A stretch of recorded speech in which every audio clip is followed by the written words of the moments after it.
Olá pessoal, tudo bem com vocês? Vamos quebrar nossa cabeça aqui mais um pouquinho hoje, certo? Vamos falar hoje de equação da reta, ok?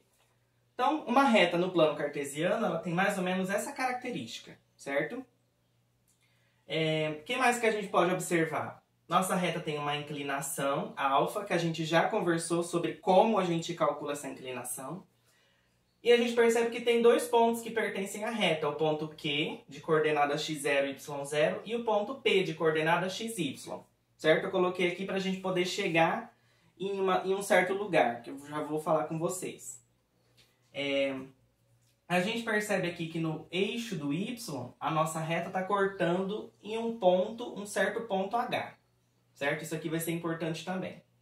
Então, primeira coisa que a gente vai fazer, vamos determinar qual é a inclinação dessa reta aqui. Para isso, eu preciso de dois pontos. Eu vou pegar o ponto P, de coordenada xy,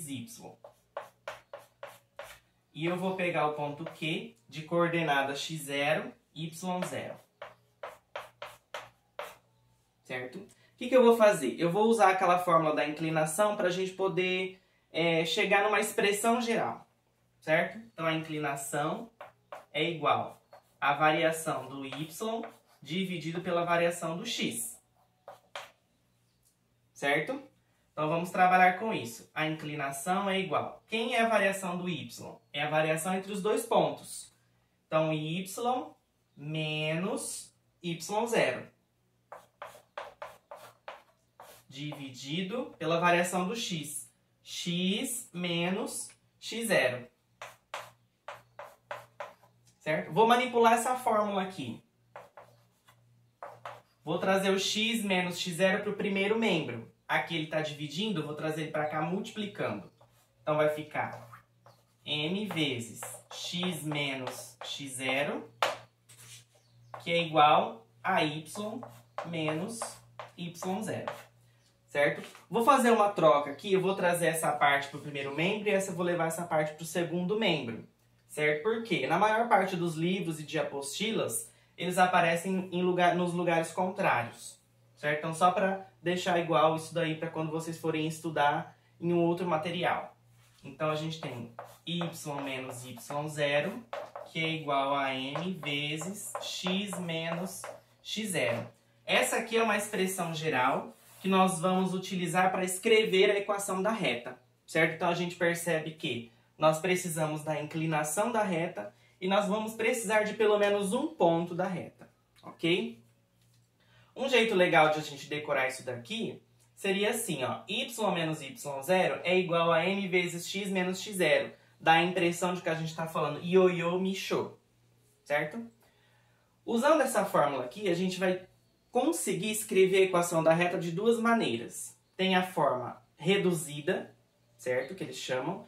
E tem a forma geral, certo? Eu vou ensinar vocês, partindo dessa fórmula, como que a gente faz, né, para escrever uma equação na forma reduzida e como a gente faz para escrever uma equação na forma geral, ok? Só vou apagar aqui um pouquinho para a gente poder entender como que fica a expressão na forma geral e como que ela fica na forma reduzida, tá? Eu vou apagar essa parte aqui só. Colocar aqui em cima.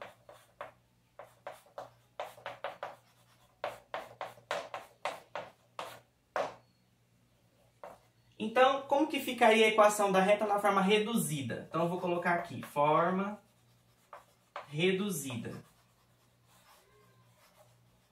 Na forma reduzida, a reta tem essa característica aqui. Y é igual.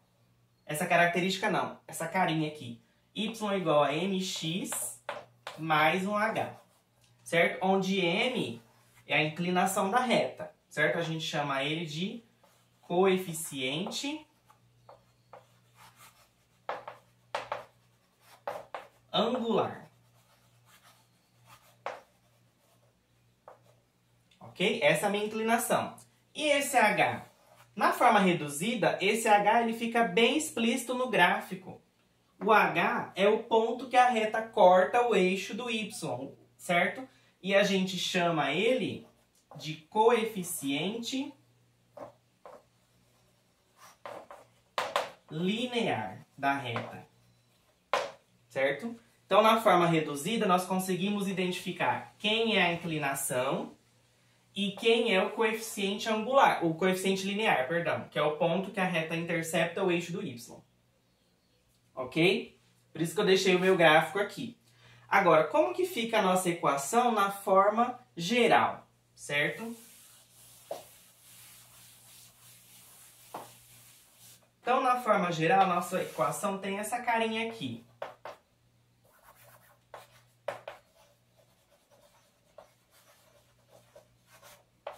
Na forma geral, ela assume essa característica. AX mais BY mais C é igual a zero, certo? Onde a gente tem aqui A e B são constantes, certo? Elas vão ser diferentes de zero.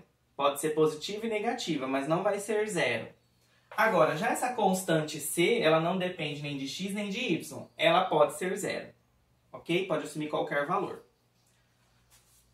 Agora, quando a gente for trabalhar com os exercícios, então depende. Se o exercício falar assim, escreva a equação da reta. Então, vocês podem escrever na forma reduzida ou na forma geral, certo? Depende de vocês. O exercício só pediu a equação da reta, não disse qual dos casos ele quer. Agora, quando ele especifica, escreva a equação da reta na forma reduzida. Então, nós temos que escrever dessa forma. Escreva a equação da reta na forma geral, então nós temos que escrever dessa forma. Ok?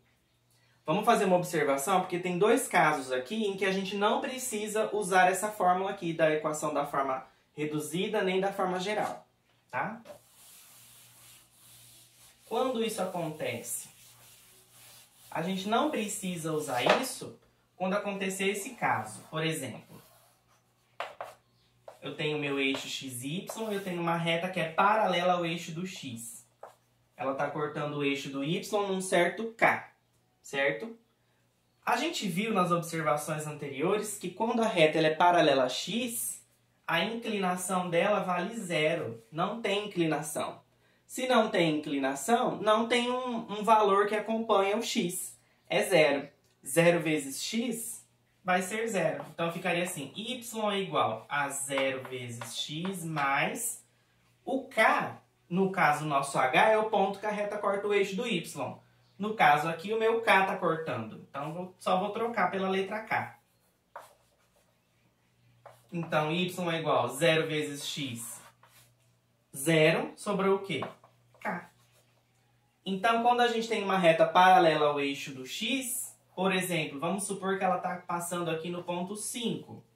Como que ficaria a equação dessa reta? Y igual ao valor que ela está passando, 5. Ok? E tem um outro caso, que é quando a reta ela é paralela ao eixo do y agora. Certo? Também corta o eixo do x aqui num certo K. Nesse caso, a gente viu que a inclinação não existe. Certo? Por quê? A inclinação depende da tangente. A tangente de 90 graus, ela não existe, ela não é definida. Certo? Mas por certas questões de observação, nós vamos escrever assim. Que é essa reta aqui, a equação dela vai ser x igual a k, certo? Que é o ponto que ela está cortando o eixo do x. Só isso. Vamos supor que ela está passando aqui no eixo do x no ponto 3. Então, a nossa equação ficaria x igual a 3, certo? Essa aqui é uma observação. Pode acontecer esse caso ou pode acontecer esse caso, ok? Espero ter ajudado. Deixem os comentários aí, tá bom? Que a gente responde. Até o próximo vídeo.